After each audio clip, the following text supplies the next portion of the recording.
I guess it's time to start. So I would like to introduce you, and it's my pleasure to introduce you a very famous professor from the California University, Professor Hartmut Luecke, but you know him as Hoodle because he used this acronym or nickname. So when I asked Hoodle to send me some important information from his scientific career, he sent me his 17-page CV. So I am not going through all this CV and just tell you some important information. Hoodle finished his PhD in 19 at the Rice University in Houston in Texas in the field of biochemistry, emphasis at protein crystallography. Later he went to the postdoc to the Max Planck Institute to Martinsfield to Germany when he worked in the group of Professor Robert Huber. After these 2 years, he moved again to the US, to the California, and stayed for 4 years at the Stanford Synchrotron Radiation Laboratory, belonging to the Stanford University. And after these 4 years, from '96, he started his own career at the University of California in Irvine. He is staying there still. He worked at the departments of molecular biology and biochemistry, physiology and biophysics and computer science. As an assistant professor, associate professor, and later as a full professor. And since 2007, he is the director of the Center for Biomembrane Systems there. He is owner of several honors and awards. Also, he is author of and co-author of more than 80 publications. More than 5 papers are cited more than 500 times. His high index, well, this is important for European scientists, it's 40. He is also a teacher. He gives lectures at the university. He is a leader, or was the leader, more than 60 students at all levels, undergraduate, graduate, master, PhD, and postdocs. Also, he gives about 220 lectures at different conferences. And today, he will give you 2021 lecture. I will tell you something about the aim of his laboratory. His laboratory is aimed at structural functional investigation of integrate membrane proteins and also about structure-based drug discovery. I think they are focusing on different targets. These are different kind of proteins, as annexins, then different cancer mutants, transferases, dehydrogenases, isolate from different kind of organisms, and also about urea channels from Helicobacter pylori. And he gives you lectures today named Targeting of the Helicobacter pylori urea channels and urease. Another important information, but he will tell you at the end, I am sure, that if you want to find him in California, you can do that only this year because he is moving with his group to the Oslo, to the Norway from the next year. So now I would like to ask Hoodle to come here and say us something about his topic. Good enough, can you hear me? Thanks, Ivana, for the kind introduction, and also thanks to the organizing committee for giving me a chance to present some of our work here. I'm very excited to be in India. I've actually traveled here many times, but I haven't been in many years, and things have definitely changed. Things are incredibly modern. So as Ivana just alluded to, I'm currently at the University of Irvine, but I'm in the process of moving to Oslo. A lot of people think I'm totally crazy, trading the eternal sun of Southern California for the cold winters and dark winters of Oslo, but I'll see how that goes. And with that, I have a new logo, I have even spell my name correctly again, and I have a bit more explicit title. So today we'll be talking about Helicobacter pylori, which is a very widespread human pathogen, and about some possible ways of directly and specifically finding drugs that would target this particular organism. Well, I told you I've been to India many times, so I actually had to revive my India skills yesterday coming to the conference from my hotel offsite. I thought this one here is a little too pricey. So I found a very nice one, but it's about, I don't know, 2-3 kilometers from here.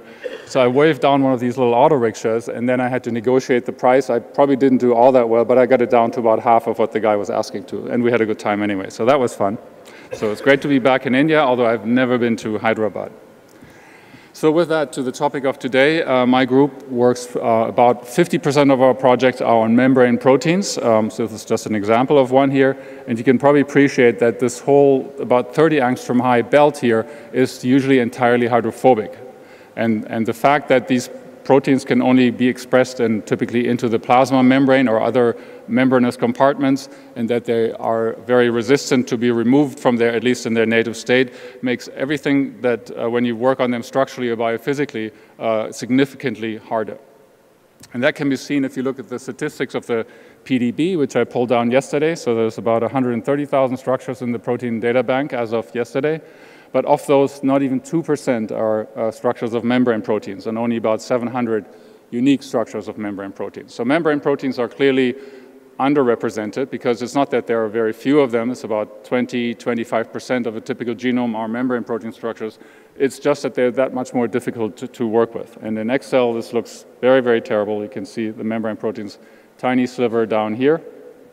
But all is not lost, because now that we know it's possible, things are actually looking better. So this is a plot, number of membrane protein structures, cumulative number of membrane protein structures, starting in 1985 with the Huber-Dyson, I'm getting the names wrong, the Huber-Michel-Dysenhof structure. 1985 was number 1. And then you can see cumulatively the growth, and this is a predicted curve as of year 20. So you can see we're not quite following the prediction, but things are definitely picking up. And that has to do with a whole host of new techniques, in particular techniques of crystallization of membrane proteins. And I'll briefly talk about 2 of these. I'm sure everybody here is familiar with the vapor diffusion approach shown here. But the two sort of new kids on the block that have come along in recent years are the cubic lipid phase crystallization, and then the vapor diffusion crystallization from a bicell embedded membrane protein. So these are kind of new, so I'll briefly describe them a little bit. So the cubic lipid phase crystallization was developed by Landau and Rosenbusch at the Biozentrum in Basel in the mid-90s. And if you look at this phase diagram, you can see that this particular phase here, this cubic phase of when you mix certain lipids with water, actually occupies a relatively narrow sliver of the phase diagram. And if you want to work at roughly 20 Celsius, which is typically a good temperature to be at with a membrane protein, since they're not terribly stable, you want to be right down here. So you have to basically hit the correct water to lipid ratio to be in the correct regime to give this phase. So the way we think this works is that you form this lipidic phase here, which has this white area, which over here, if you see, is actually bilayer, but it's a highly curved bilayer. And this bilayer is connected in all 3 dimensions. You have to use a little bit the imagination, okay? And then you have the dark areas shown here in sort of dark gray, which is the hydrophilic channels, where the head groups form hydrophilic channels. And again, these are connected in all 3 dimensions. So you have to imagine that you have a so-called bicontinuous matrix with about 50% of the compartment being hydrophobic and 50% of the volume being hydrophilic. When you then add your membrane protein of choice, which was done by Landau and Rosenbusch with bacteriorhodopsin, we think it partitions into these highly curved bilayers, and then under the right conditions that induce nucleation, you can actually get very nice, very well-ordered crystals in a matter of days. And we then did this with a whole host of related proteins, but different color, different space groups, and so on. So for a while, it looked like this was a really nice technique to get very well diffracting crystals of membrane proteins. And it turns out that these crystals are always so-called type 1 crystals, shown here on the left. And the distinction of type 1 versus type 2 was actually made by Hartmut Michel before he solved his first membrane protein structure. So this was in 1983, where he basically hypothesized that you have type 1 crystals where you have crystalline bilayers that then get stacked on top of each other, which is shown over here. And the other version is, or the other possibility is that you have the so-called type 2 crystals, where you still have each protein with a detergent micelle, which of course is predominantly disordered. And if you look at these 2 representations, you can probably appreciate that the packing density of protein to total volume is much higher over here. And typically when you do achieve type 1 crystals, you get much better ordered crystals by and large. So what is so good about these type 1 crystals? Well, with bacteriodopsin, we could then show that you not only see the protein very well to under 2 angstroms, but you can also see the complete tails of all the lipids in the upper and lower leaflet as densities, although they're not maybe the greatest density. And you can even pick out that the surface of the protein, when you color it according to the temperature factors, is lower, the B factors, or colder, so to speak, or less local motions, where the protein is in contact with lipids, as opposed to the cytoplasmic and periplasmic loops. So these arrays, then one of these 2D crystals looks like this, and it turns out that if you look here at one of sort of the unit cells, it has the exact same dimensions as a naturally occurring purple membrane, which is a natural form of bacteriodopsin, shown here by work from Richard Henderson in a 2D crystal. So basically what happens is when you grow these type 1 crystals, you reconstitute the naturally occurring purple membrane, but as a stack of 2D crystals that then form a very highly ordered 3D crystal. That, of course, then translates to very nice electron density. And of course, when you're at that resolution, this is really the first time that you can see things that you need to be able to see if you want to try to understand a light-driven ion pump, such as bacteriodopsin, because you need to see ordered waters, as, for example, shown here, a water between a tryptophan indole and a carbonyl, or this water down here between the Schiff base and neighboring aspartic acids. So this is just water again, water 402. You can see it's sandwiched between 2 negatively charged aspartic acid groups and the positively charged Schiff base. Now this is the so-called ground or resting state of the pump. Now you might imagine if now through isomerization or light absorption followed by isomerization, if you now move the NH dipole, charge dipole away from this arrangement here, you're starting to basically upset this balance, and that sets in motion the photocycle of bacteriodopsin. And this you can actually also follow structurally by generating crystals that have through mutations, have a slow photocycle. So this one over here is basically 100% of the molecules of this crystal are in the so-called M intermediate and can be trapped there and then cryo-cooled and trapped and analyzed structurally. And then you get densities at roughly 2 angstroms that show you the chromophore orientation and what happens in the neighboring residue. So this is just an illustration of why we do these high-resolution structural studies. Now the other method I mentioned is crystallization from bicells, and this was pioneered by Jim Bowie just about an hour north of UC Irvine, where you take a typical bicell, which is a planar bilayer, hence the name, that is capped off by short-chain lipids or detergents. Into that you insert your membrane protein of choice. Again, this was done with bacteriodopsin. And then you can induce crystallization, obtain crystals that in this case diffract about 2 angstroms. We have since, and others have since used this method, and I would just like to point out that in some cases we have single-site mutants of bacteriodopsin that we are completely unable to crystallize using the cubic lipid phase approach, but that give decent, 3 angstroms is not the best, but give decent crystals in the bicell method. So we do not really understand the underlying principles exactly, which is often the case in crystallization, but at least as sort of an advice, I would say, if you have enough protein, you should go out and try all the methods that are at your disposal. One nice thing about bicells, unlike the crystallization from the cubic lipid phase, is that you don't have the high viscosity of the lipid phase, which makes dispensation and harvesting of crystals very difficult. So in bicells, basically, you have typical viscosity, and you can use normal liquid handling robots for setup. So there's a distinct advantage in this case. In our work with proteodopsin, we actually, to just highlight the difference between true type 1 crystals and detergent-based crystals, we, for example, had various variants of proteodopsin. In one case, crystallized from bicells over here, we get a true type 1 crystal with a 58 angstrom spacing here, and all the protein molecules in one layer are oriented parallel to each other.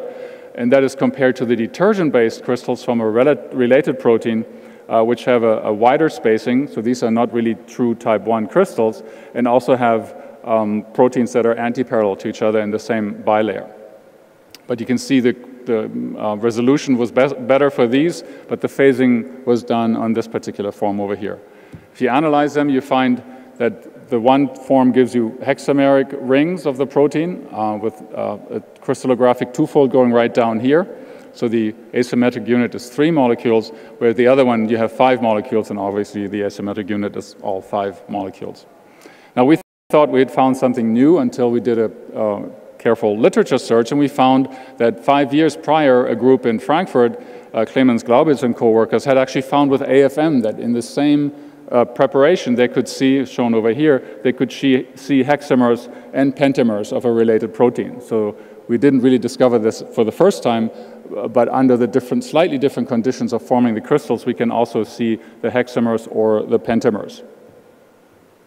Before I now go to Helicobacter pylori, I just want to point out, and this is probably not the audience this is necessary in, the importance of resolution. So over here on the far left, you see the first membrane protein structure by Richard Henderson and co-workers, published in 1975 in Nature, I believe. And this was at 7 angstroms, basically showing you the 7 helices of BR going through the bilayer, but not a whole lot more detail and certainly no side chains. Then in heroic work of, I think, over 20 years, it appears, Richard Henderson and co-workers then expanded the resolution to 3.5 angstroms and fit a very nice model into the density that they had. But you can probably also appreciate this, that if you don't know that this is all transretinal, then there's really no way to deduce that from the density. And also you lose very quickly, you lose the density on aspartic acids, especially on the ionic form of aspartic and glutamic acids. So there's a lot of shortcomings at that resolution. So when you then move on to under 2 angstroms, you can really get sort of a true atomic resolution density. You can see all the ordered waters and infer hydrogen bonds and so on. Now with that, I would like to move on to the protein promised in the talk, which is actually a set of 2 proteins from Helicobacter pylori. So Helicobacter pylori is an organism, in fact it's the only known organism that can chronically infect the human stomach. And it took Barry Marshall and Robin Warren about 20 years fighting against the medical establishment to convince everybody that that is the case, that the stomach is not a sterile organ as was thought until then, but that this Helicobacter pylori can actually live there for the lifetime of the infected individual typically and cause all kinds of problems. So it turns out H. pylori is a neutralophile, quite similar to E. coli, but it has an additional system that then allows it to survive at very low pH. The stomach pH can be as low as 1 with an average of 1.4. And due to that ability, H. pylori chronically infects the human stomach, and it's typically that infection is acquired usually in your preteens in the family setting, although the exact mode of transmission is not very well understood at this point. So it turns out that roughly half of the world population is thought to be infected, and with a lower proportion in the so-called developed countries and a correspondingly higher, up to 85% in the so-called developing countries. So it turns out that about 10 or so, no, even more, 20% of the infected individuals will get some form of gastritis, which then often progresses to peptic ulcer disease. So that's sort of the first manifestation of the infection. But in many cases, it can also be silent, actually, in the majority of cases. So when you have peptic ulcer disease, then you definitely know that there's something wrong. You will have pain in your stomach, and basically the lining of the stomach has been worn down, and you have stomach acid being in contact directly with the epithelial stomach cells. But even worse is that about 1% of the infected individuals over their lifetime will progress to some form of gastric cancer. And for that very reason, gastric cancer is still the second most deadly of cancers after lung cancer. And for that reason, again, for the strong correlation between having the chronic H. pylori infection and coming down with stomach cancer, HP is the only eubacterium that has been declared a group 1 carcinogen. So if you were to be diagnosed with the active infection today, you would probably receive something called triple therapy, and that requires a proton pump inhibitor and 2 broadband antibiotics, which basically wipe out everything in your GI tract, and if you're lucky, also H. pylori. But in about 20 to 30% with a growing rate of the cases, there is resistance because H. pylori has figured out how to not be sensitive to these broadband antibiotics. So that is sort of our argument, basically, at least to the NIH, that we feel there's a need for a cheap, hopefully, monotherapy that specifically targets a system of H. pylori that you don't usually find in other bacteria, so that you can have a very specific medicine to eradicate, or at the very least to help with augmentation to combat the rising resistance. Now, if you look at the heat map of stomach cancer death, you'll see that over here, where we are in Asia, is a very high prevalence, with the exception of India. That's actually somewhat curious, and I'll get back to that. But in Mongolia, China, Korea, Japan, the rates are very high, as they are in sub-Saharan Africa and Latin America. So as I said, the stomach cancer is more common in developing countries, but until not so long ago, less than 100 years ago, it was actually the leading cancer death cause in the United States. But nowadays, for all kinds of reasons, for higher hygiene, refrigeration, and so on, stomach cancer in the US is one of the more obscure cancers, only covering about 2% of the deaths. On the other hand, if you look at China, you'll find that about 300,000 people die of stomach cancer in China alone every year, and the infection rate in all of China is estimated to be 60 to 70%, with some rural areas approaching 100%. Now this brings me back to the so-called Indian enigma. There's actually a paper on this, that in India the infection rate is also quite high, but it turns out that for some reason, and that's not very well understood, the conversion to stomach cancer is much lower than in the neighboring countries. So it appears it's a combination of some sort of genetic resistance of the host, possibly to do with P53 mutations, and also maybe with the type of diet and antioxidants in the diet. So this is something, there's active research on this right now. On the other hand, in Korea, people have different ideas. So you can find this yogurt here that you can just order up, and on the bottle it says Helicobacter Project Will. Now, I'm not sure what Project Will exactly is, but this is something that you can see Barry Marshall in an advertisement on Korean TV telling people that they should drink this if they're worried about stomach cancer. So I'm assuming that this is some kind of probiotic, but our objective is to actually find very targeted drugs and to maybe come up with something that very specifically can eradicate H. pylori. So how has H. pylori managed to survive in the human stomach? Well, you can imagine that there are certain ways of combating this, the high acid, the high proton concentration of the stomach. So there's a time-independent way, and that you can achieve through high isoelectric points of the outer and inner membrane proteins. And all that really means is that you have lots of positive charges on your outer membrane proteins, and these are then repelling the protons that are trying to assault the cell. But that really only gets you so far. Another way you could do this is to activate outward proton pumps. But again, you can only take that so far. Imagine you have 100 millimolar protons trying to get into the cell, which is what you have at pH 1. So Helicobacter has a system that has three critical components.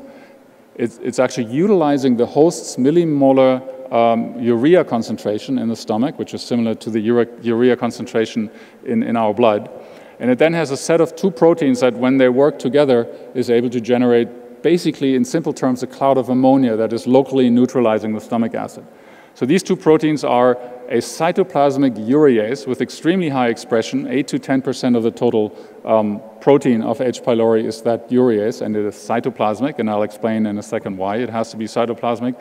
And then there's this little plasma membrane channel protein. It's a urea channel that is pH-gated. I won't go into the other mechanisms here. So this little gene cluster here, 7 genes, looks like this. You have the A and B genes, which are the urease. These are the structural genes of the urease. That protein here, I, is the proton-gated urea channel, and then these 4 here, E, F, G, and H, are just accessory proteins that are required for proper uptake and insertion of nickel into the urease. So all known ureases have a dinickel active site, and that active site is apparently very pH sensitive, with irreversible degradation at pH 5 and below. And that appears to be the reason for urease being predominantly in the cytoplasm and having to be at a very controlled pH and not on the outside or in the periplasm of the organism. So quite a bit is known about the urease, in particular the one from H. pylori. The one from H. pylori forms a dodecameric complex of 1.1 megadalton, so it's actually quite a large, nearly circular object. Has, of all known ureases, the lowest Km for urea, about 0.2 millimolar at pH 7. But as I mentioned, it is irreversibly inactivated at pH below 5. Now the job of that urease, of course, is the hydrolysis of urea here, which is not charged, but very highly polar, much more so than, say, water. So the whole system, we believe, works like this. You have the outside the gastric juice with an extremely variable pH with an average of 1.4. You have urea and also protons being able to go through porins quite easily, going into the periplasm, and then in the next membrane, in the plasma membrane, you have ureae, the pH-gated channel. When that channel opens, the pK is around 6, sorry for that, so it's closed at neutral pH and opens as the pH is dropping. That channel opens and then urea can cross the plasma membrane. And you can imagine with the very high amounts of urease in the cytoplasm that pretty much every urea molecule that makes it in here is almost instantly hydrolyzed into 1 CO2 and 2 NH3s. These are both, of course, gases at this point, and it's not clear how, but in some ways these are redirected back to the periplasm. The CO2, of course, can quite easily cross the bilayer, NH3 not quite so easily. The CO2 is acted upon by a periplasmic alpha carbonic anhydrase, which then generates carbonic acid, which depending on the local pH can also then dissociate into bicarbonate and a proton. Now that sounds like a bad idea when you're trying to defend against protons, but the good thing is that you also have 2 ammonias over here. So one of these can neutralize this proton, and the second ammonia can neutralize a bulk proton. So the net effect of this whole system is that for each urea that's hydrolyzed, you're actually neutralizing protons and generating buffering capacity in the periplasm. And the effect of that is that you can control, despite a very low pH on the outside, you can control the periplasmic pH to a narrow range and the cytoplasm to an even more narrow range, affording survival.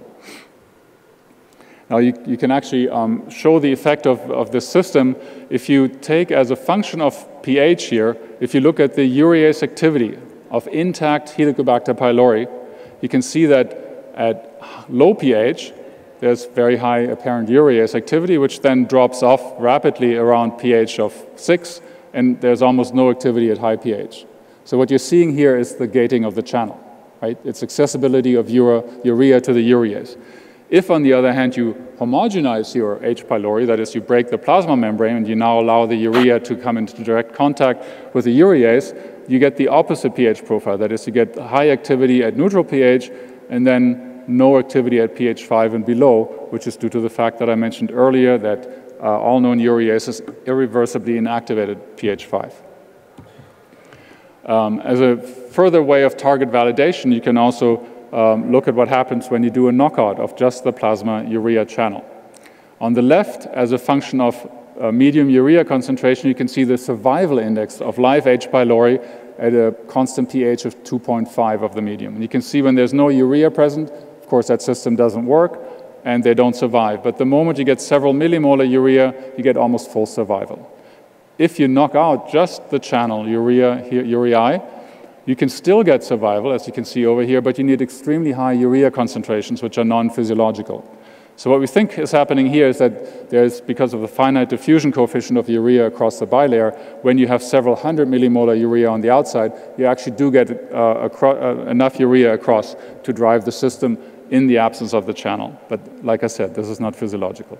All right, so let's go into the structural, after all the setup, let's go into the structural system. So what was known before we did our structural studies is that the protein had been sequenced, 195 amino acids, very small, predicted both termini on the periplasmic, on the outside, which is the least common topology arrangement. And my colleague George Sachs at UCLA had found that if you mutate residues, typically charged residues such as histidines or aspartic acids in the periplasmic loops 1 and 2, and also at the C-terminus, that you either abolish or severely affect the pH gating. So the tentative assignment had been made that the pH gate is in those loops, and that makes sense because the sensor should be in the periplasm that closes and opens the channel. We got crystals actually fairly rapidly, but then we had a long time of optimizing these. So they started out 15 angstroms, 12 angstroms on a good day. We only ever got this one space group here, P422121.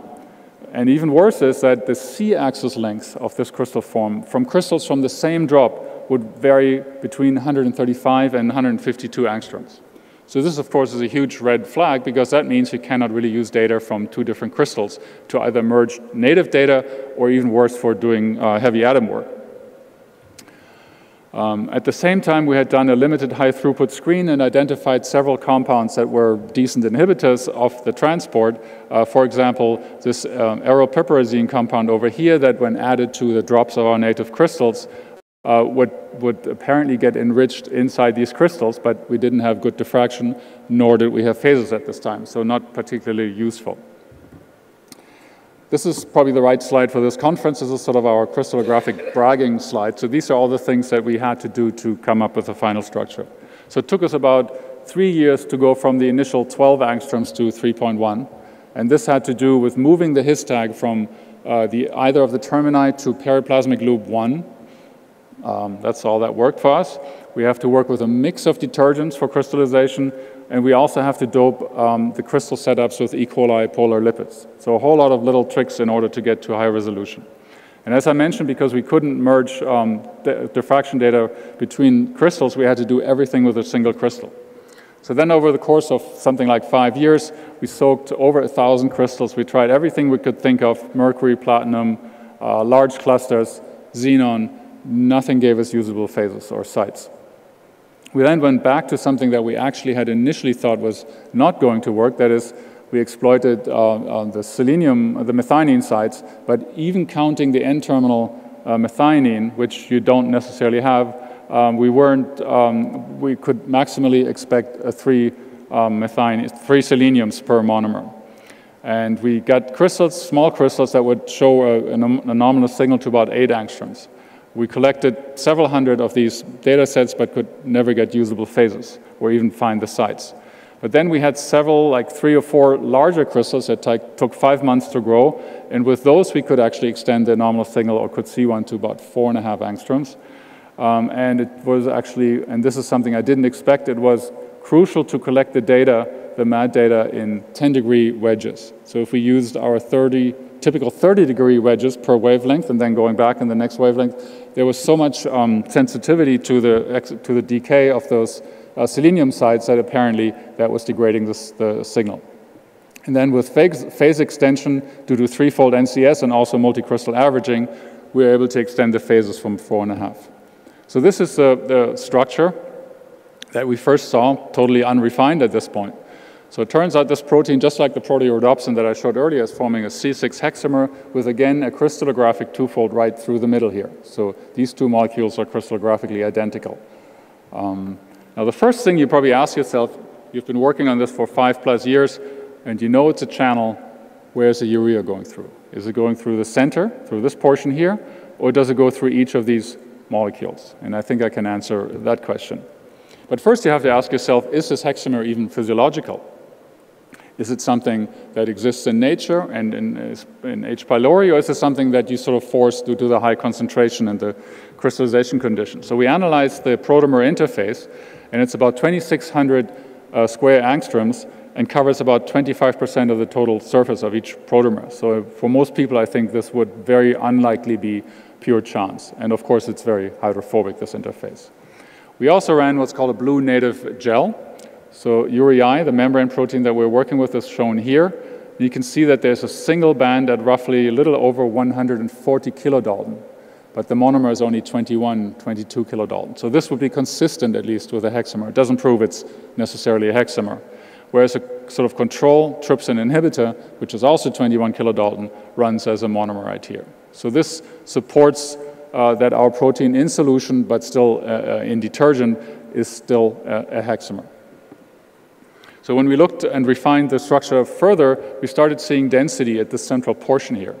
And I think it's more clear when I rotate the molecule now 90 degrees, and you can see what we term the central lipid bilayer plug. So we have 18 tails of lipids on the cytoplasmic side, and these are long enough to be regular phospholipids. We even see some of the bridges here, although we don't see the head groups. And then we have 6 tails that are much shorter here, and that space actually sort of tapers down. So we're not quite sure about the identity of these objects, if these are detergents or strangely folded lipids. That we're not quite sure about. But we have a pretty good idea what these guys here, because Carol Robinson and Art Laganovsky at Oxford did native mass spec of this protein, and not only could they see that we have also, in that case, 6 molecules in the arrangement in the oligomer, but they could also see 3 3 cardiolipin molecules coming off the complex. So our interpretation of that result is that of these 18 tails here, 12 are due to 3 cardiolipin molecules. What the exact function is at this point is we don't know, but we don't think that the urea is going through the center of the C6 hexamer, rather it apparently goes through each of the protomers. So let's look at one of these protomers. They form a 6 transmembrane helical, slightly twisted barrel, a new fold at the time, and very loosely packed. You can probably appreciate that. These are the 6 helices. The internal part here, the center, is entirely defined by side chains, which are predominantly aromatic. When we did an automated analysis, we discovered something that we really did not expect, because there's no signature in this in the underlying amino acid or DNA sequences, namely that there is a 3-fold non-inverted replication. Now, it probably doesn't look very convincing in this plot here.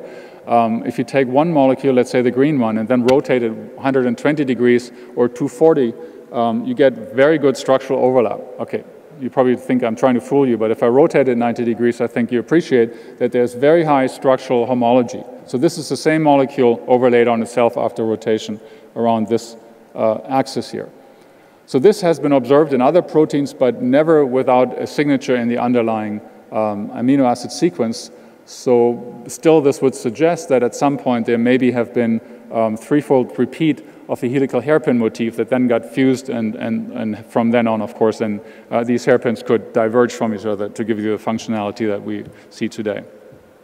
So this non-inverted 3-fold repeat, as I mentioned, has been seen before in the ADP-ATP carrier family, and there it can actually be seen in the amino acid sequence, also in a sodium-pumping pyrophosphatase. And this is very different from the very much more common inverted 2-fold repeat that you get in many other membrane proteins, for example, ammonia channels, aquaporins, and so on. Now let's look a little bit more at the protomer. One thing that we actually saw in our electron density, we were a little surprised at 3 angstrom, is that periplasmic loop 2, we can trace the entire loop, not the side chain so much, and we can see that it's folded away from the molecule. It's not sitting over what we think is a channel. And what I'm showing here is all the residues that are completely conserved when you have 250 different sequences of this type of channel.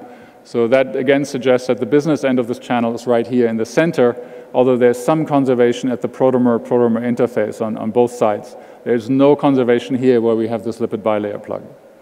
And if you look at this 90 degrees rotated, again, you can see very high conservation in the middle of the protein, in the center, sort of in the center of the bilayer, not so much on the loops on either side. So if you then map out the available volume for a urea molecule, presumably going through this channel from the periplasm to the cytoplasm, you see this very irregularly shaped periplasmic vestibule, which tapers down by all due to side chains at this point to something we call constriction number 1. Then there's sort of a little space, and I should mention that the volume used for this was a water molecule, not a urea molecule. So urea probably can partition even less. And then there's another constriction that is actually complete even for water molecules that we call constriction number 2, and then you have the cytoplasmic vestibule here that's quite hydrophobic. So this actually made us wonder, because we had crystallized this protein at a pH of 5.3, almost 1 pH unit below the pK of opening. So we thought we probably have the open channel, and I tried to make that point with periplasmic loop 2 not being folded over the vestibule.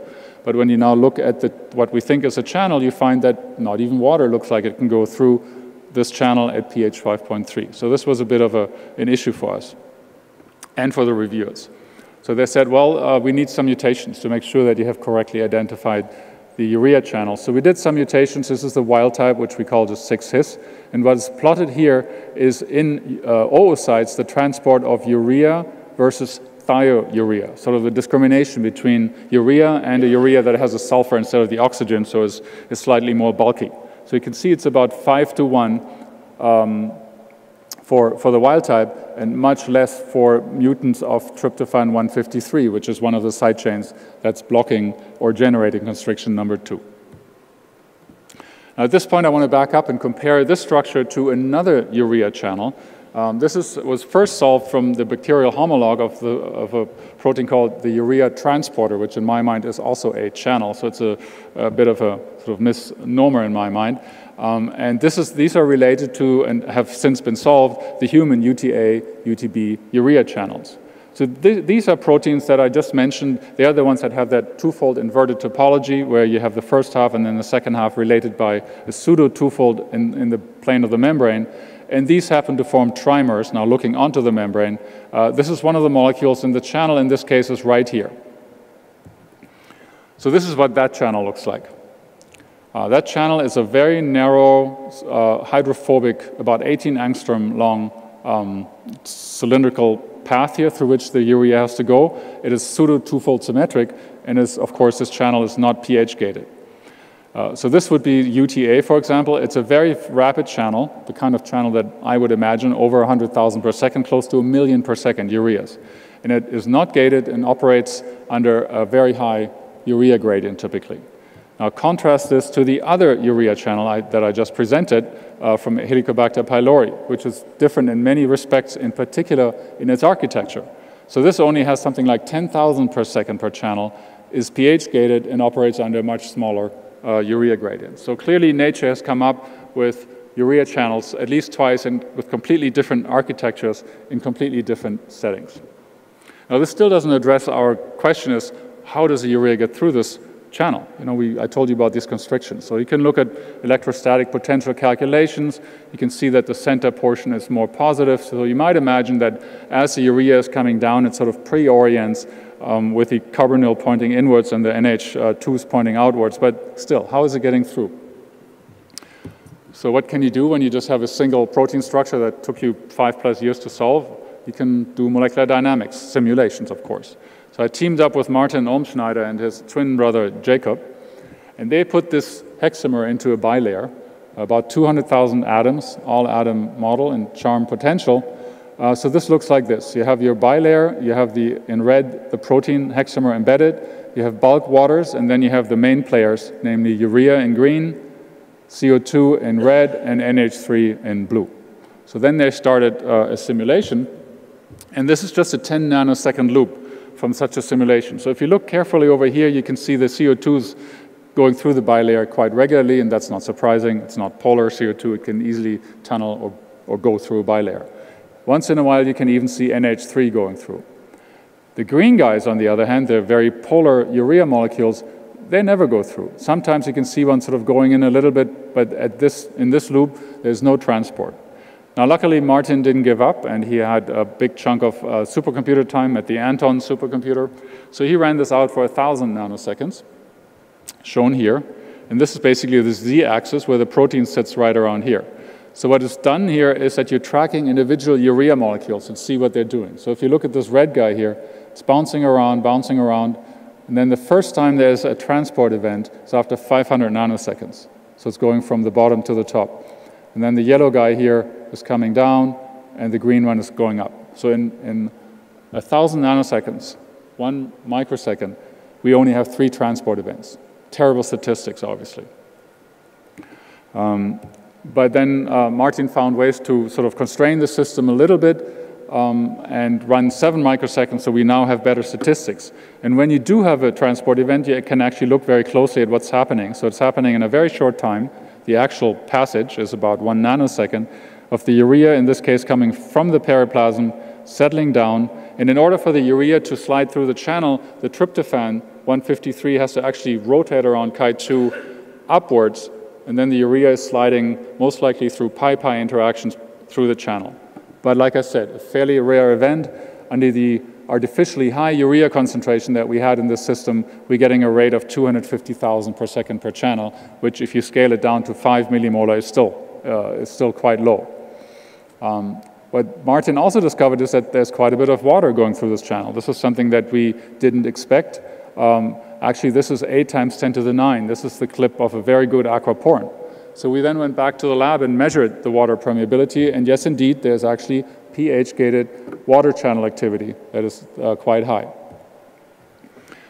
Because we had unrestrained molecular dynamics, we could even get delta G energy profiles. You can see here the urea going through the channel. It is least happy here, right at tryptophan 153 with a plus 3.5 kcals per mole, whereas the water going through the channel, obviously, it's much easier for water to get through the channel. So in 7 microseconds, Martin found that there's as many waters going in as they're going out.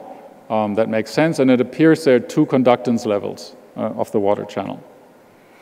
So if it's a water channel, maybe it's also an ion channel. So Martin looked into that. He put sodium in, he put chloride in, again ran it for 7 microseconds, but he couldn't see a single sodium ion getting transported, neither chloride. The only chloride that made it close to 153 is this one here, but it then sort of reconsidered. So as far as we can tell, these are not ion channels, neither, at least sodium and chloride, neither are there ammonium channels. There's no ammonium going through this channel in molecular dynamic simulations. Now CO2, as I mentioned earlier, and NH3, we're not quite sure how they're directed back. We have an idea, but we don't know how they're directed back to the periplasm, because you don't want to start dumping CO2 and ammonia into your cytoplasm. That's probably not, into the cytoplasm of the cell. It's good to redirect them up there. So they get through in a few hundred nanoseconds. You have large amounts of CO2 and still very appreciable amounts of NH3. So it looks like they can just get through either the bilayer, or the NH3 can also move through the protein. So in summary, for the structure at least, we found that the structure seems to form, most likely in H. pylori as well, a C6 hexamer with 36 transmembrane helices, that central lipid plug that I described, and it has a new fold with a 6 transmembrane helical barrel that appears to have a 3-fold tandem repeat that then had a chance to fuse and evolve over time. The channel is entirely defined by side chains and is made up predominantly out of aromatic side chains and has 2 constriction sites. So we think this basically is a new paradigm for polar solute transport, and that in the case of urea and amides in general that can go through this channel, that they interact with this tryptophan 153 in a pi-pi stacking mode.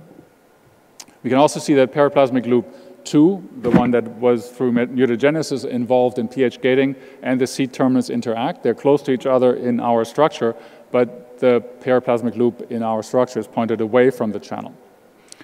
Well, like every structure, you often end up with more questions than answers. So we don't really know what the function is of that hexameric arrangement. We have done mutants that presumably destroy the protomer-protomer interface, but then you basically have a negative result. You don't see anything, you don't know why. Was the expression high enough, and so on. So we think what might be happening is that because of that very loose packing of these 6 helices, that you really need the entire hexamer to stabilize this arrangement, to keep the channels open. And we have some support for that theory, because if you put just a protomer, a monomer, into a bilayer and run MD, that monomer will collapse very quickly with one of the TM helices moving into the central pore. We also don't really understand why the channel is apparently quite slow, something like 10,000 per second per channel. Does that have to do with urea specificity, or maybe even more important with proton rejection? Because yes, waters go through, but you definitely don't want protons to go through that channel. And then also, what is the mechanism of proton and pH gating? We don't know if it's sort of a simple, and that has been seen in other proteins, folding of loops over the vestibule of the channel and physically closing down access, or is it more subtle by turning helices and somehow affecting the rate or chance of opening of the channel? We also don't really understand this ammonia and CO2 counterflow, which I said may partly go through the protein or maybe through that bilayer plug in some cases. And then I set off the whole thing as a project in structure-based drug discovery. And to that end, we now have inhibitors that are sub-micromolar for the channel. This one has a nice dose response here at 200 nanomolar. And we also have inhibitors of the urease that we got from a 200,000 compound screen. This is about a 2 angstrom density of one of those inhibitors in the active site. So we're actively pursuing inhibitors of both the channel and the urease. So this is now addressing it actually for quite some time. I've been learning. I'm one of those traders that is also looking over your shoulder and see who's coming behind you. I've been learning electron microscopy a little bit. So what we like to do is actually determine the structure of the complex of this membrane protein, the channel, with the much larger urease. There's quite a bit of data suggesting that they directly interact. There's co-IP and so on. But it's, of course, a very difficult project. So to that end, we have negative stain data of just the channel. This is with Dimitri Fotiadis and Bern, who I think in something like an afternoon's worth of at least data collection could show that, again, this protein is a hexamer in his hands, but this is low resolution, obviously. Then with the urease, you can do similarly. You can get show the 3-fold and 4-fold axes here, negative stain again. And then in cryo mode at Scripps, we've gotten this 7 angstrom envelope here without applying any symmetry. Remember, this has 12-fold symmetry here. So this is something we're pursuing, but the hardest part will be, of course, stabilizing the complex between the membrane protein and this very large urease. So with that, I would like to close and acknowledge my co-workers over the years on this project. In my lab was Reginald McNulty, who did almost all of the crystallography, the fitting of and refinement of the molecule, and then a host of other students to do working on crystallization, improving and getting away from that crystal form that has been giving us so much trouble. Up to now, we have not been able to crystallize this protein in a different crystal form. Keith Munson and David Strugatsky at the Sachs lab have been also instrumental in crystallizing and doing a lot of the functional testing, oocytes, and so on. Martin and Jacob Olmschneider were the ones that actually did the molecular dynamic simulations. I mentioned Art Laganovsky, who, when he was with Carol Robinson, did the native mass spec. And then Dimitri Fotiadis and Gabe Ozarovsky have been helping with the electron microscopy. So, and as I'm closing, as you heard in the beginning, I'm in the process of moving to Oslo. I would like to shamelessly put up a little ad because I'm in the process of moving my lab and hiring new people. So if anybody here is interested or knows anybody who's looking for a postdoc, please have them contact me. With that, I'll close and take questions.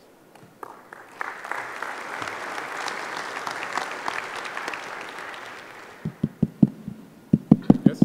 So Hudi, that was a beautiful talk, a real tour de force. So this is Eddie Arnold, Rutgers University. Yes.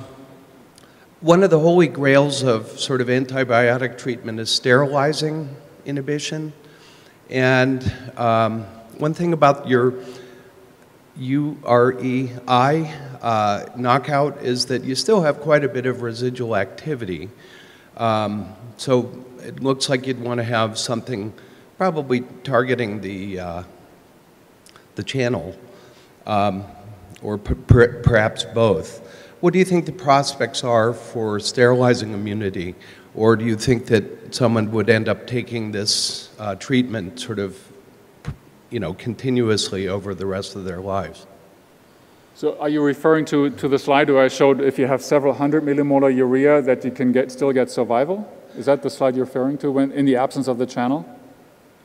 Because that's not a physiological occurrence. Most people don't chug. So that's an extreme situation. Yeah. So I think so what we think is happening is that you can eradicate H. pylori, as you do with the broadband antibiotics today, but those are so nonspecific, have so many side effects, and there's rising resistance that we think we need to specifically hit an Achilles heel of this particular organism so that we can more specifically eradicate. So no, you wouldn't have to take this for the rest of your life, because reinfection for adults is actually relatively unlikely. So you usually acquire this in your preteens in the family setting. So once you have eradicated, you're probably quite safe and should be okay for the rest of your life, unless for some reason you reacquire the infection. So it's really a beautiful progress, and congratulations on the progress. Helmut, here. Back there, yeah, sure, Abel, yes. So excellent talk as well, it's just fantastic. I have just I have a curiosity about, the relationship between the stress in the developing countries when they develop the Helicobacter pylori. It seems to be that Latin American people, or maybe the developing countries people, are in stress, living more than in the first world. Is this really funny situation? And the second question is related to the XFEL. Could we just get the structures in electron or proton transfer by using XFEL in the near future for these membrane proteins? Okay, let me go to the first question first. So you're addressing like psychosomatic type of symptoms that's right. Due to stress. So that is the old dogma that was sort of there until the mid-'80s, early '90s. And that's that I grew up that way. People said if you have ulcers, it is stress. Most of the time nowadays, it's pretty obvious that H. pylori, not always, but in many cases, is directly involved and is really the main cause for the physiological changes. So this is basically the dogma that Barry Marshall and Robin Warren had to fight against, and then were awarded the Nobel Prize in 2005 for their finding. So stress may be a factor. It probably can be, but I think the underlying, the very strong correlation between being H. pylori positive and having ulcers and or stomach cancer eventually, I think is quite damning that is one of the main, H. pylori is one of the main causes of ulcer and stomach cancer. Point two, I mean, these membrane proteins of that type diffracting barely to just 3 angstroms, I'm not sure the XFEL could really help us. I think XFELs are great for time-resolved studies, for proteins that maybe diffract a little higher, so I'm not sure it's a cure-all there. So we haven't actually thought about, with this particular project at least, going to an XFEL. I'm not sure it's the right project, but I'd be happy to be corrected by somebody. Okay, thank you very much, and excellent talk. Thank you. Per Biddle, University of Zurich. Thank you very much for this nice talk. And you mentioned that you had to add lipids to improve the crystals, and you had to shift the histag. You have nicely shown where the lipids are from, but is there also, can we understand why you had to move the histag to one of the loops? We know a little bit. So the reason we started shifting is that actually when you express the histag at the N or C terminus protein in oocytes, you also already see very limited activity of the protein. So we wanted to work with the most active protein we could get. So when you move the histag in PL1 where we have it now, you get about 60% of wild type activity in oocytes. So that was part of our thinking. Now, why is it that you can't really put them there? Well, the N-terminus, and I didn't mention this explicitly, but the N-terminal methionine is present, A, and B is ordered, which was probably very important for us because we needed that for phasing. So we got lucky that way. And that N-terminal helix is actually somewhat recessed. So one could imagine that when you have a short linker or any sort of linker and then maybe a histag, that you're sort of clogging the pore or somehow disturbing the folding of the protein. On the C-terminal side, it's not quite so clear to us why you couldn't have a histag at the C-terminus, but it definitely affects the ability for the activity. As far as the lipids are concerned, the reason we were doing this is from the bacteriorhodopsin days, we learned the hard way that when you have type 1 crystals, well, you have the bilayers, and often those lipids are essential for good crystal formation. So at some point, we were getting a little greedy with BR and tried to clean it up one more time to maybe get 1.3 angstrom or 1.2 angstrom data. So we ran it over one more column, set up crystallization, and got no more crystals at all. So in retrospect, what we think is happening at that point, we were stripping the natively carried along lipids that BR has. And since those days, we often dope our crystal setups of membrane proteins with E. coli, lipids, brain extract lipids, all kinds of lipids that may or may not find their way into the final crystal. So it's a bit of hocus pocus, I guess, but that's crystallization. Thanks for the nice talk. How do you reconcile between the fact that the urea transporter is actually required to prevent it from the proton influx? So what's the rate, considering this is a slow channel, and how do you, reconcile with how fast the protons are coming in? So we have to, are you just talking about sort of the numbers, balance. The number game? Like when you have 100 millimolar protons knocking on your door and you have 5 millimolar urea. We've done a few calculations with systems biologists at UC Irvine to just show at the back of the envelope, is this feasible? And at 2.5, at a pH of 2.5, you can actually show that it all seems to work out, making certain assumptions that it works out. At pH 1, it actually gets pretty tricky to have enough flux. And the other thing that I didn't mention explicitly, and we haven't actually done this study very well, is we have to show that this, or we have to understand why, just like aquaporins, why this channel or how this channel is a water channel, has very high water permeability, but doesn't let H3O plus or protons through. For the aquaporins, I guess this is fairly well understood. For this channel, we don't really know the underlying features yet that prevent protons from crossing. What we do know is that sodium, for example, doesn't go anywhere near the channel. So by extension, there's probably something keeping any sort of cation, even a proton, out of the channel. But we don't have a good mechanism for that yet. The second question is, you said that you had 3 cardiolipin molecules in the structure that you had. Does lipid composition actually help the molecule to breathe so that urea is transported much faster? We have not gone there. So this protein is expressed in E. coli, which is not that distant from H. pylori, and that cardiolipin comes clearly from E. coli, or from the E. coli polar lipids that we're adding. We don't know whether it's from the actual E. coli or from the lipids we're adding back. For the crystallization, those lipids clearly help order. Are they functionally relevant? We don't actually know that yet, so I can't really tell you.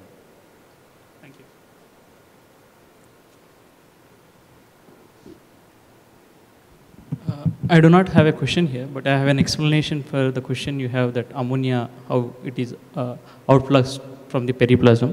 Okay. By the fact that these aminotransferases are prevalent in the periplasm, might be they are fixing this ammonia into this oxaloestate, the intermediates of the TCA cycle.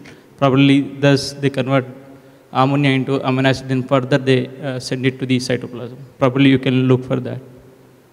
Okay, but then what entity then is actually neutralizing protons? Or is that part of that system? Are protons being consumed basically, or bound, or whatever you want to call that?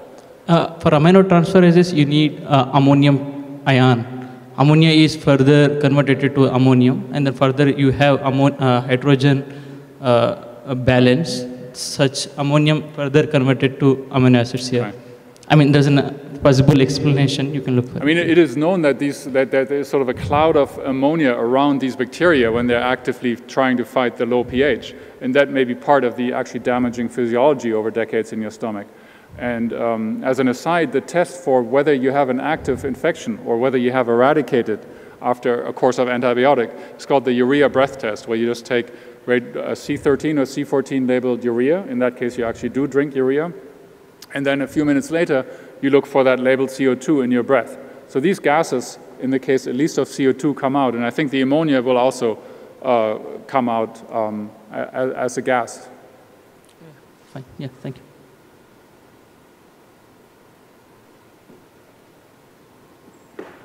Hudel for a very nice lecture. I guess Hudel is around, so if you want to speak to him, you can find him around. And now I would like to ask, come here, someone from the local organizing committee.